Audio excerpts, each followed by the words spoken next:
Hello and welcome back to the Curiously Candid Show. I am your host Mithil, and in today's episode, I'm joined by Jay Cooper, who's 21 years old and is the District Councillor for Dudley in Birmingham, UK. He got into politics at the age of 18, but 3 years into it, he has now fell out of love with it. Today we discuss why. We also talk about Brexit and bringing people together on a global level. Politics often pushes people away, so we also explore how you can make a difference while not even being involved in it. How did you get into politics? At 18 years old, being a district councillor, I think that's already a huge thing. You know, when I was 18, I just wanted I really had this thing that my friends used to say that, oh man, you can be a politician. I was like, nah, I don't think so. I don't have probably that charisma, but just but I'm still interested in it, right? But how did you get into politics in the first place? And just walk me through your journey. It's a bit of a weird one, Matil, if I'm honest with you. I got involved with it for youth politics at college. I've always been someone who enjoys going on stage. I remember back at school, I would always be on at front of the class cracking jokes and being a bit of a class clown. But I thought I should probably funnel that into something a bit more meaningful to help out a bit. So I thought I'd get involved in politics. And I got involved in something called the Youth Parliament, UK Youth Parliament, which is a brilliant organisation that gets young people involved in politics. And through that, I got to go to the House of Commons. And it was one of the first time that someone with probably my back then, when I had a bit more of a broader Dudley accent, probably the first time that's been heard in the House of Commons anyway. Put it this way, when you're looking around and you've got some quite well-spoken young people talking about some quite important issues, and then I get up and I'm like, thank you, Mr. Speaker. It was quite an experience, but no, I really enjoyed it, and I got to talk on something that's quite important to me, which was young people's rights, especially for LGBT communities. Well, I've got a lot of friends who are part of that community, and especially in the modern world, unfortunately, we have people that don't treat people with the respect that they deserve. And I think that's why I got involved in politics around those issues with young people, and kind of how can we make the world a better place for young people growing up in the modern world of social media, the internet, technology. And that's why I got involved in politics. And then one day I went to a local association meeting with a local party, and they went, Jake, why don't you run for council? And I sat there, I was like, goodness me, I don't know. I was sitting there doing my A-levels at the time, so I was already stressed enough about that. But I thought, why not take on the challenge? And I've really enjoyed it. I've been a councillor now for 3 years. It's a bit of a weird one because from doing that, I came and did politics at uni, and then I managed to go to Hong Kong, San Francisco, even mainland China, and experience some different, political systems, different cultural settings. And it really opened my eyes to some of the issues that is facing the world currently. It's almost kind of one of the things that we take for granted here, is that idea of freedom of speech and kind of freedom of association, because at the end of the day, in some parts of the world like Hong Kong, and, you've seen that being suppressed. And we've now got people in this country, and especially in places like America as well, where people are actually trying to stop no platform people because of their political beliefs. And that's kind of something that I think has turned politics quite disingenuous and has made it quite dangerous, really, because now where people could voice their opinions and have a debate and have someone kind of say, oh, you're wrong because of this, or you're right because of this, they're now being alienated from society. And when you alienate people, that's when you start getting dangerous That's rhetoric. when the problem begins. Yeah. what's going to happen, especially after COVID-19. Mm-hmm. So you started off, you started off in youth politics, and then you went on to big, like in your own town, in your own area, right? And you had this aspiration of becoming a big politician, and I see the passion, and I think, and that's the passion which a lot of people who are motivated for change have that, but something just stops them from like going into a direction of politics where they can actually make that happen. Posting stories and talking about stuff, it's completely different than actually being on an administrative level and actually writing the policies which will affect the change, right? It's a completely different thing. But a lot of the youth is actually very much interested in doing that, but something just stops them in their tracks right then and there. And I think that's something which happened to you as well. Yeah, definitely. I mean, put it this way, it's been a whirlwind of a ride for me, because as someone who was so passionate about what politics could offer, some real change for people, it's kind of, I haven't lost passion, but I've definitely lost a little bit of hope in the fact that we're now seeing politics kind of turning, like I say, a nasty turn. Instead of facilitating discussion and debate, like we're having now, we're now seeing people being vilified for even having an opinion. It makes me sad in some ways that politics is such a direct way to reflect change and to actually make things happen, right? But then when it takes this ugly turn, it does not necessarily create an environment which is like conducive of doing that change, of being that voice, right? Of being that person who can reflect something. And I'm pretty sure, you mentioned it yourself, right? That like you were somebody who really had a passion for it, and you felt that you could achieve that through politics. But then seeing all this ugliness around you, it just makes you go back on from it. It's just like, man, I don't want to go into this. It's just too much for me to handle.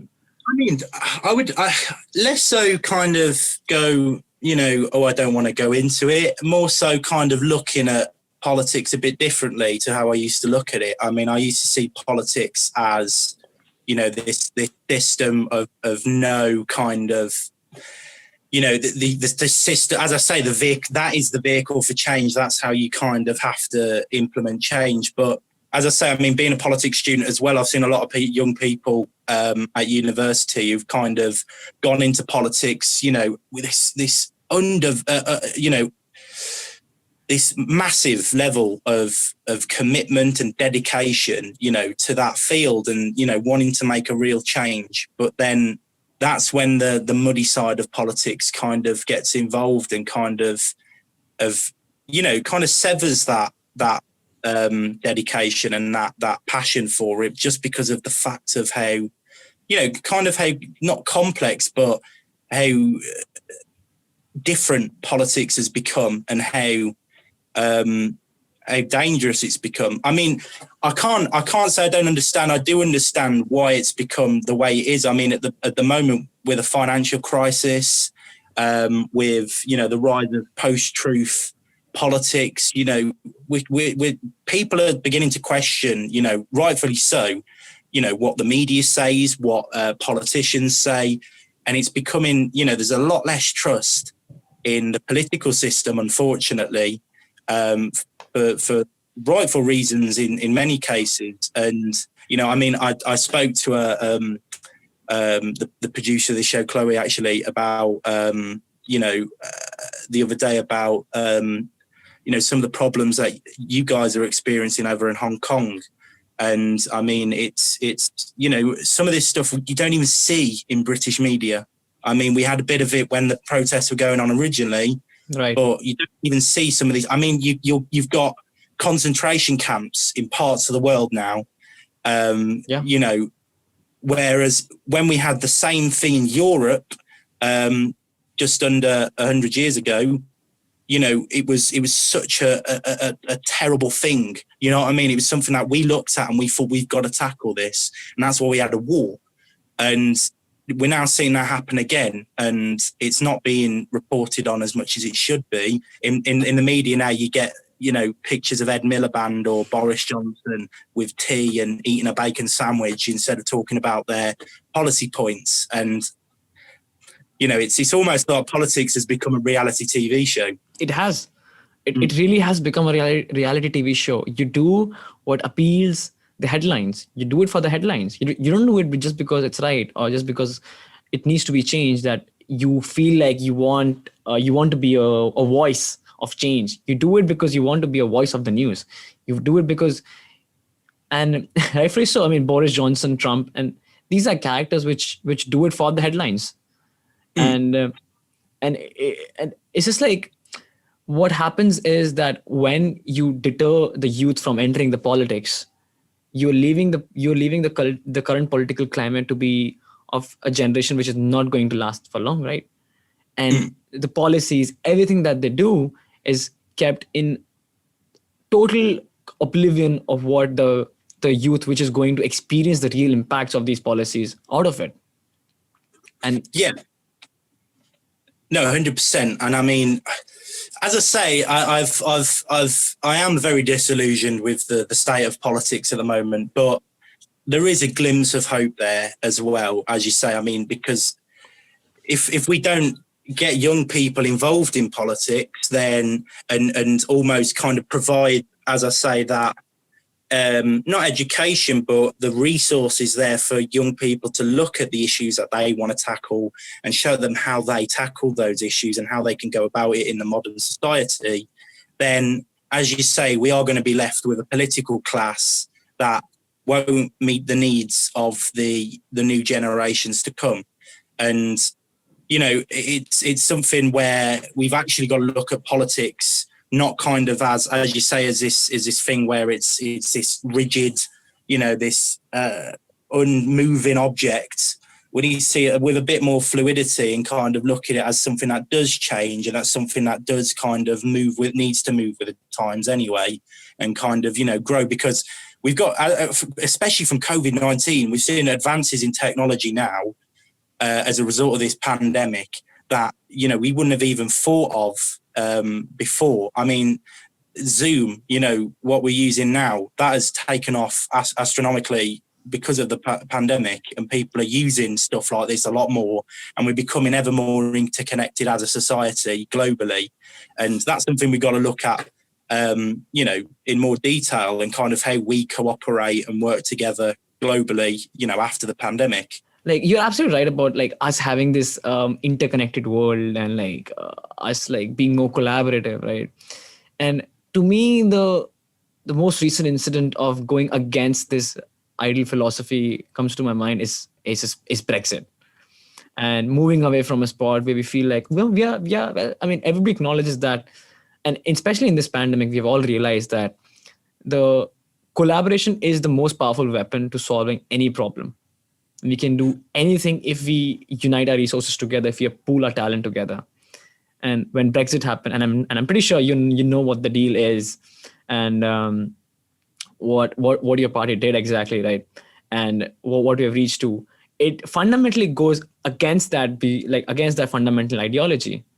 In many ways, we are stepping away from a very collaborative world. I mean, it's a hot take, but no, that's fair enough. I mean, there's two schools of thought on it. As you say, there's the one kind of moving away from these political blocks, these regional international agreements and political bodies is almost seen as going, backwards. But I mean, for me personally, this idea of Eurocentrism and this whole idea that Europe is this this big thing, that kind of is the vehicle for international agreement, I kind of see it as a bit of a fallacy, because at the end of the day, moving forward, we've got some real issues that are going to come over the next 20, 30 years. I mean, we saw in the late 60s onwards, the Cold War with the US and the Soviet Union.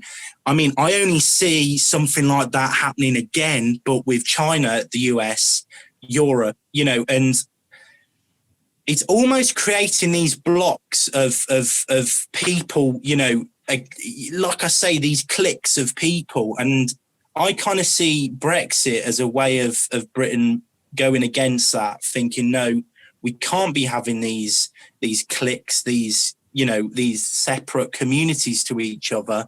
We actually need to work towards how we develop a society where we can cooperate freely with everybody and every country across the world, as opposed to just a select few.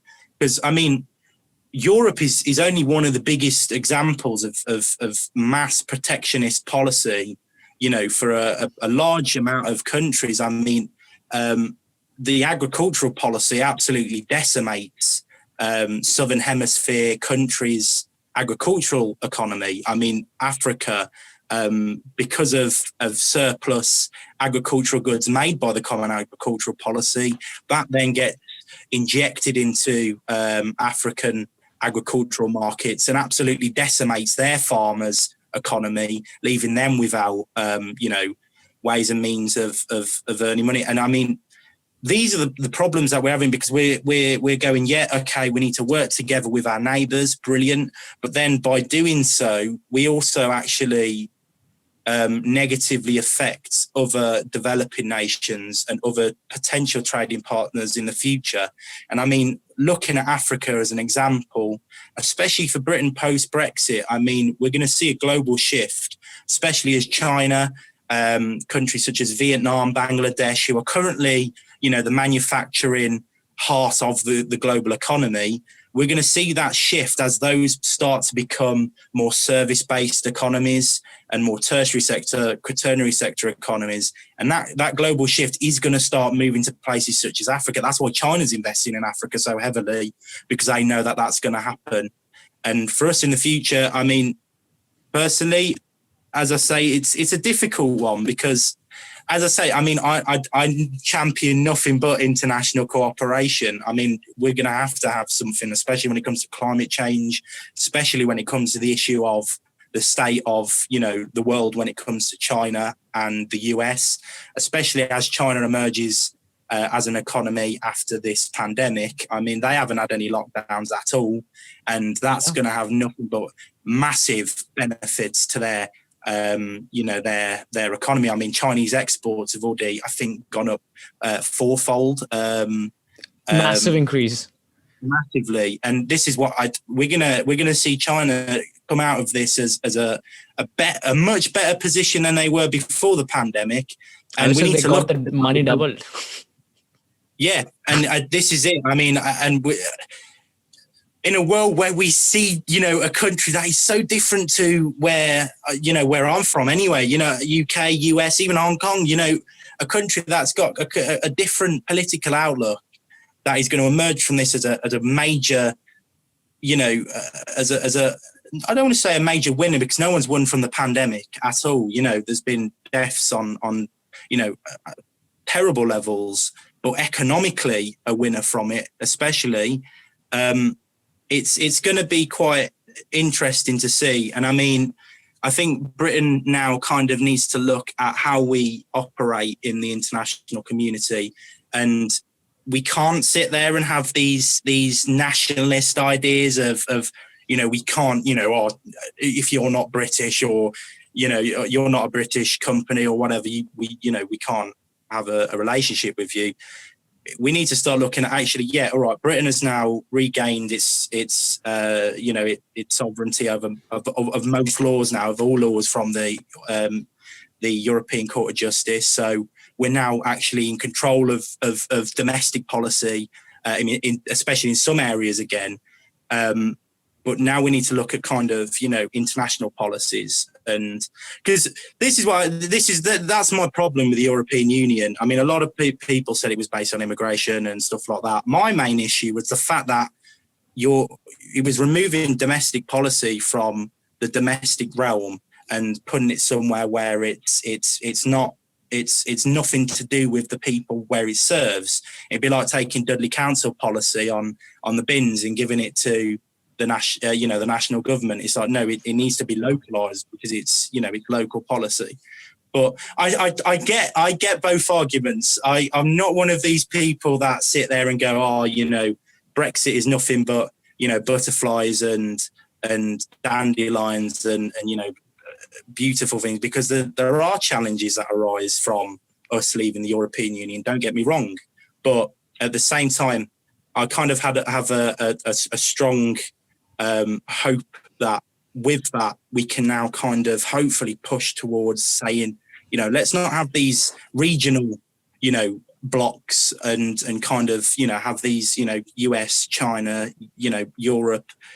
We need to start working towards how the global and international community interacts and kind of, how we fit that around the economy, international trade, the monetary system, and, all those different things that are quite complex and, quite difficult to get your head around as well, especially for me. I'm still sitting there looking at stuff like cryptocurrency and, all these new technological advancements. And you see Elon Musk talking about AI and all these different things. And it's too much for one human to take in and analyze. But it's interesting. It'll be really interesting to see.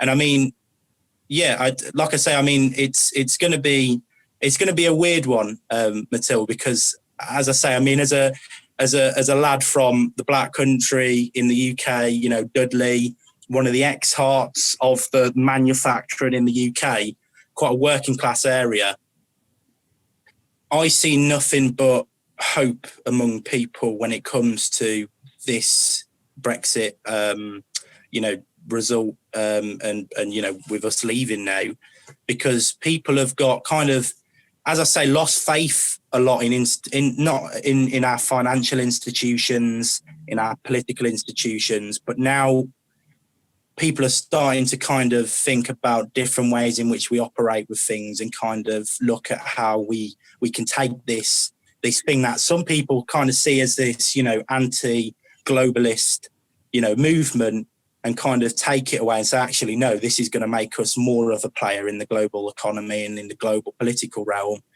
because we can now go out there and forge not new alliances, but forge new relationships with countries that we wouldn't else be able to have if we were still in the European Union. Definitely. I mean, that's a very compelling argument to give for Brexit. Like I would just hear like talking to another British friend of mine, and he was telling, we were talking about why Brexit is bad, like lots of stuff on, this is not something which I want to get into, but I'm just like saying, like, it's something which I personally have witnessed. I'm just saying, like, my personal analysis of it in terms of, let's say, being on a very hardcore ground level, right? Like to a commoner, to a layman. And in that sense, Brexit does more damage in the short term, at least. Like I'm short term, I mean like at least like 10 years, than it does good.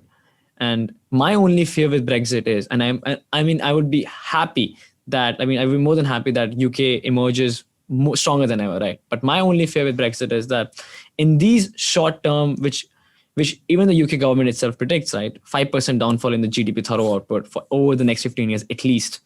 And even when you have like stats like these, like my only fear is that is UK gonna make it out of this downfall well and be able to manage itself and come back up stronger? That's my only worry.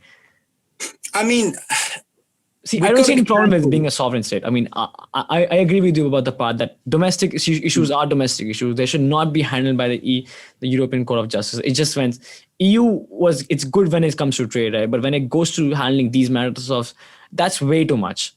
Okay, that's like a government on your top of your own government.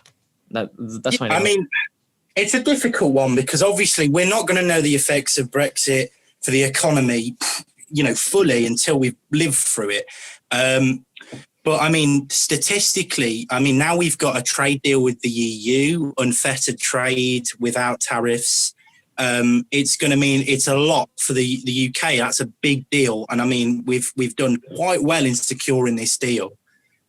Because concessions have had to be made when it comes to fishing and other things like that, and we've stuff like that. But at the same time, we've managed to secure another 62 trade deals globally with other countries. There's growing momentum for a strong relationship between the UK with Canada, Australia, New Zealand, coming out of Brexit, countries that have got quite strong cultural links with the United Kingdom due to our past and kind of, where we are now and how, how we've all developed together in history. I think we've got to be careful when it comes to economic statistics as well, because it's a difficult one. Because obviously, when looking at the economy, say before this deal was made with the European Union, some would have argued, we might have a no deal Brexit, and it might have a massive effect on the economy.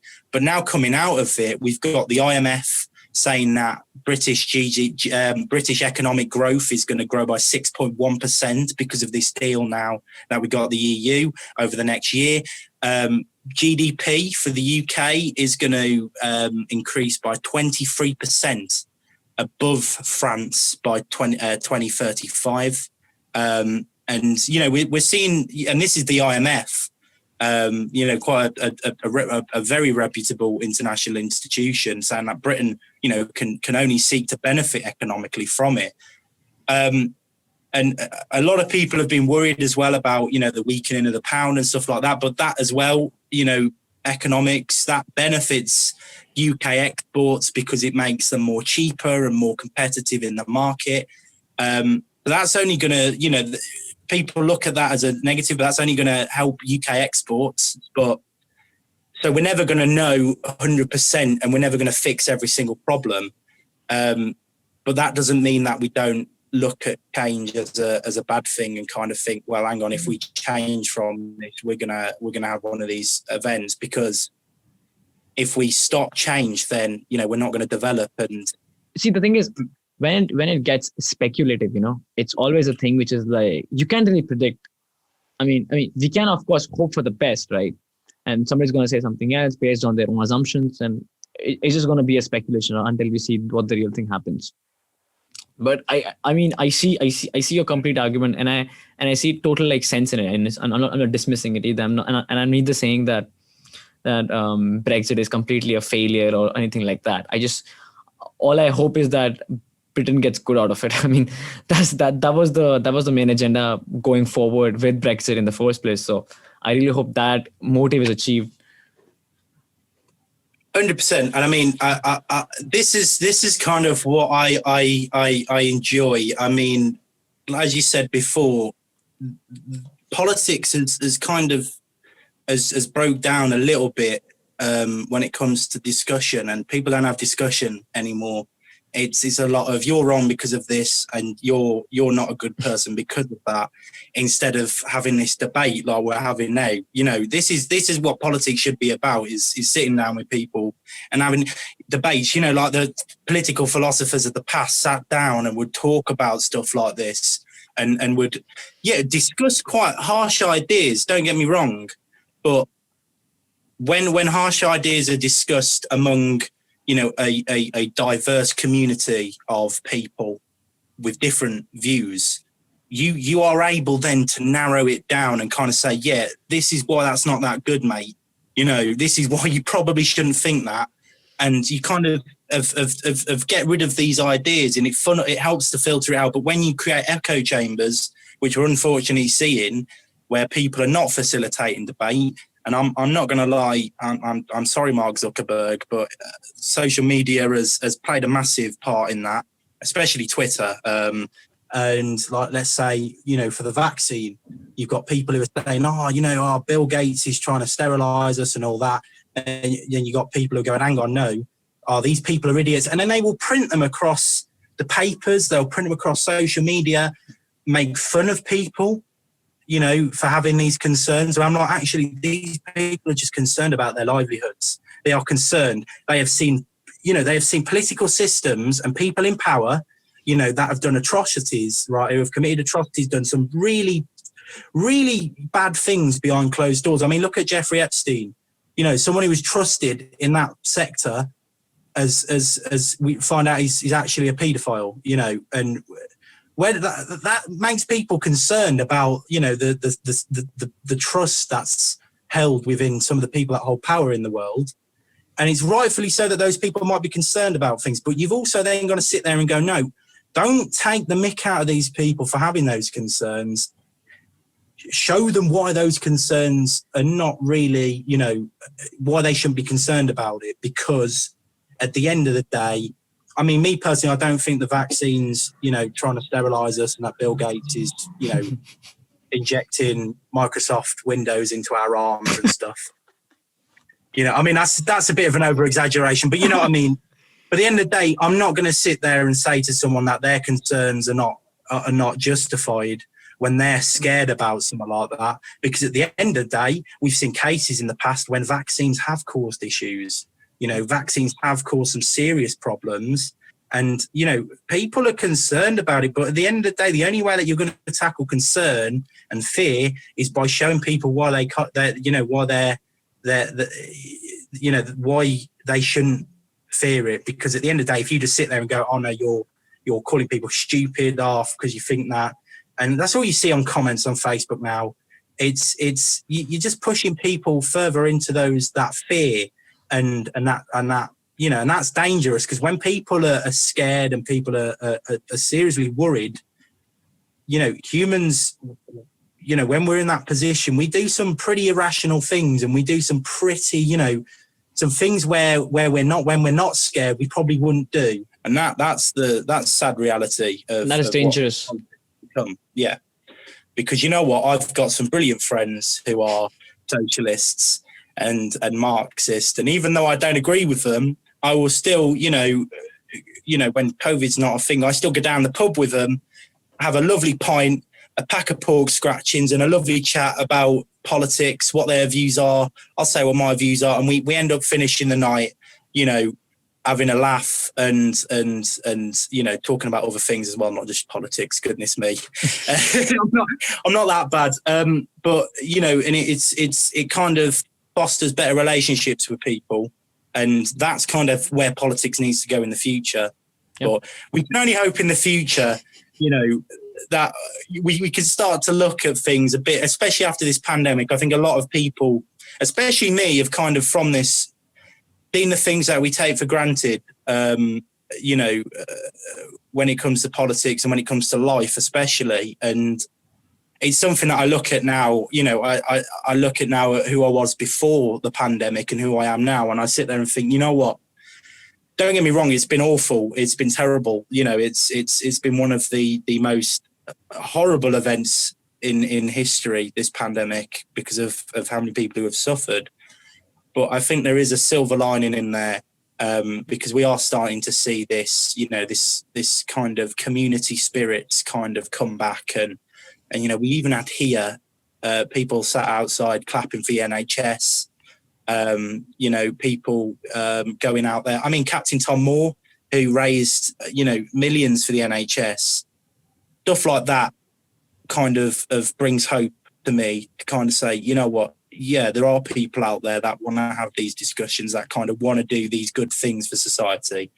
And, don't be so glum about it, Jay, because you're not alone in this thought process, because there's people out there that want to do the same, want to facilitate debate and want to kind of make a change with that as well. No, I completely agree on that. It's like, with this pandemic, at least, we have gotten to a stage where we feel like, yes, it is actually possible. And I mean, not all, I mean, whatever's left in the world is not evil. There's still some hope there. And this pandemic was, I think, in a way, our realization moment where we feel like, okay, we are optimistic creatures. We have to be optimistic, because being pessimistic about the situation is not going to save a life here. And it's not. And what we can do is, the best we can do is just like help out in whatever we can. Even if it's just like clapping outside, boosting others' morals who are actually on the front lines fighting. Even if we do that, it has an impact. And 100%. 100%. I mean, don't get me wrong. It's one of those things that I kind of sit there and look at, and I totally agree with you. Because I'll sit there and I'll look at these issues and I'll think, what are the big changes that we can do? But actually, when it comes down to it, sometimes the small things are important. And we forget that a lot of the time because we're so focused on these big political arguments, Brexit or Remain, and stuff like that. We don't actually look at the small things that matter. And, when you've got this, like you said, this big morale boost from stuff like that, clapping for the NHS, and kind of people going out their way to do these small things, it is bringing that hope back in me a little bit, and kind of makes me sit and think, you know what? Yeah, actually, we've got to be optimistic, as you say, and not be defeatist, because if we start being pessimistic, then it's only a self-fulfilling prophecy, because if you think pessimistic, only pessimistic things, can come from that. It's not, yeah. So on that optimistic note, is it, is your town, is England going to see you back again in politics? Who knows? Maybe in the future. I mean, who knows? I mean, hopefully one day I'll be sat on those green benches, shouting the words "Arbinia," as I say, from Dudley. That voice from the Black Country. But at the moment, it's one of the things where I kind of want to go out there and learn a lot more from the world, learn a lot more from seeing things such as when I went to Hong Kong and the housing crisis that's happening there, going to America in San Francisco. When I went there, there was issues to do with the housing market there as well. I mean, it's not just the housing market, there's other issues going on. I mean, as I say, like concentration camps in China, with the Uyghur Muslims, stuff like that. When you go and experience stuff like that, that necessarily isn't in the media. It kind of opens your eyes a bit to what's going on, and kind of think, you know what, we take for granted some of the liberties and some of the things that we have at home, and we now need to start thinking, hang on, there's some people out there that haven't got those, and how can we kind of help those people? And I mean, that's the direction I'm going in now. And I want to help young people as well go through that same,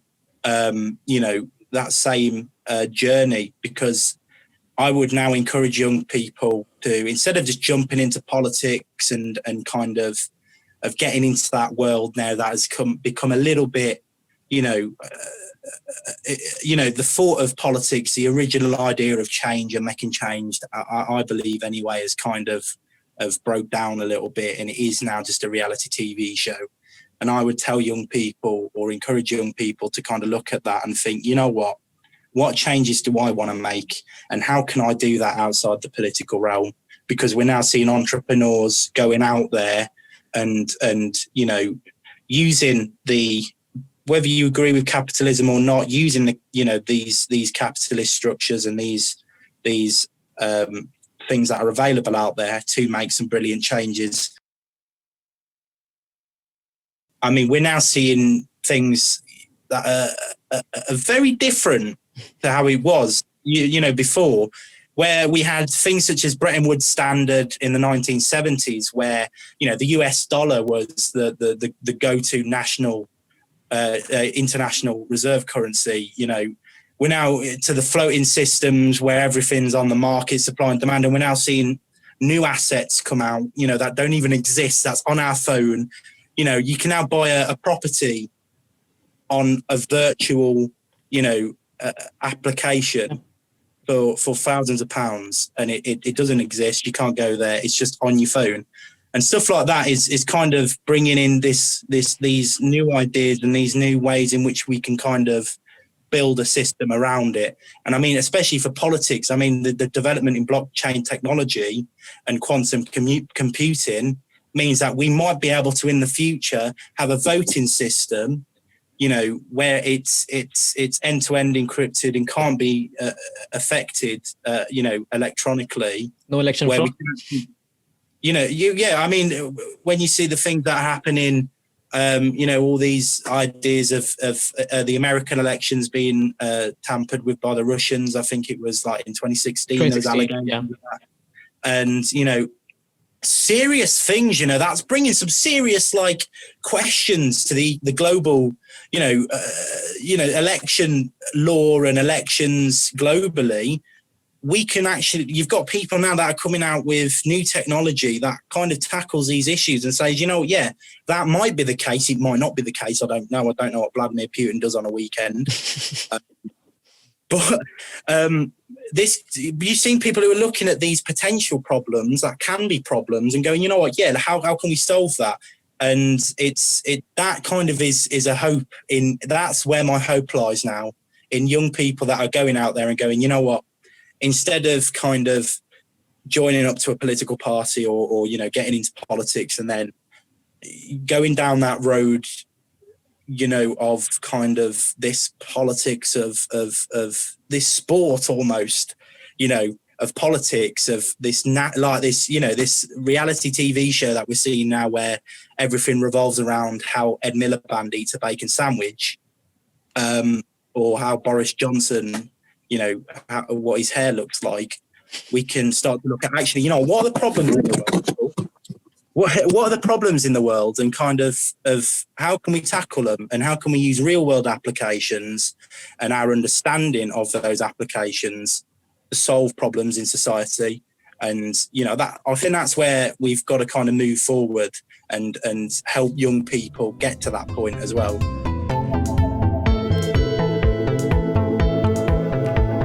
You have been listening to the Curiously Candid Show. This show is brought to you by the support of the University of Hong Kong. I'm your host Mithil, and thank you so much for tuning in today. Follow us on Instagram and subscribe to our YouTube channel where we post clips, behind the scenes and more. Make sure you also subscribe to us on whichever platforms you get your podcast from, and I'll see you all in the next one.